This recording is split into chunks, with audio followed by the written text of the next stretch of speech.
লিখে আছে, আমি উচ্চারণ করতেছি না। আমরা তো অন্য কোনো জায়গায় দিলে প্রথমত গায়ে হাত দিই, ওনাকে উপর থেকে।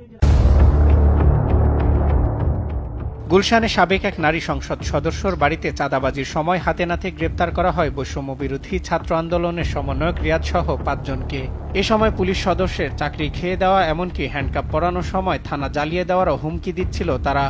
ও আমার থানার মধ্যে এসে বলে যে সবগুলো চাকরি খাবো।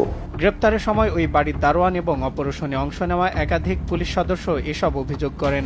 এছাড়া গুলশান থানার ওসিকেও হুমকি দেন গ্রেপ্তারকৃতরা। ওই অস্ট্রেলিয়ান প্রবাসী, ওনার নাম আবু জাফর, উনি তখন আমাদেরকে সংবাদ দেন যে সাহায্যের জন্য। তখন আমাদের একটি টিম সেখানে হাজির হয়ে ঘটনাস্থল থেকে হাতে নাতে পাঁচজনকে আটক করে। তার মধ্যে নেতৃত্ব দিয়েছিল আব্দুর রাজ্জাক রিয়াদ, সে একটি প্রাইভেট বিশ্ববিদ্যালয়ে পড়ে, এবং বাকিরাও তার সহযোগী।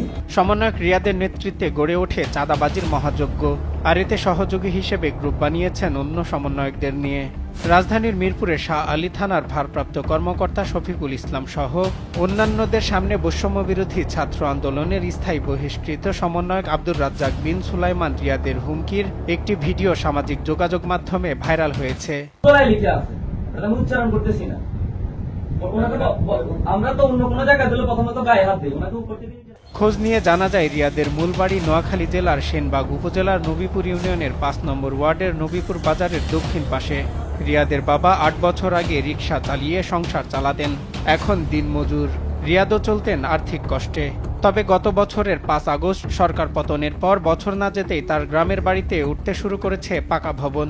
হঠাৎ এমন পরিবর্তনে বিস্মিত এলাকাবাসী। মনে হয় ৫ আগস্টের পর আঙ্গুল ফুলি কলা গাছ হয়ে গেছে, সে এখন সমন্বয় হয়েছে। ঠিক আছে, আমি কোটি টাকার মালিক। কি হয়েছে বুঝছেন, এবারে কোরবানি দিয়েছে ১ লক্ষ টাকা দিয়ে গরু কিনে কোরবান দিচ্ছে। জানতাম না ভালো ছেলে, এখন কালকে দেখছি যে সেই যেভাবে চাঁদাবাজি করতেছে, এটার লাগা আসলে আমরা নিন্দা জানাই। রিয়াদ ছাড়াও এই অপকর্মে সহযোগী হিসেবে ছিলেন কাজী গৌরব অপু, সাকাদাউন সিয়াম, সাদমান সাদাব, ইব্রাহিম হোসেন ও আমিনুল ইসলাম। সজল বিশ্বাস, দেশ টিভি, ঢাকা।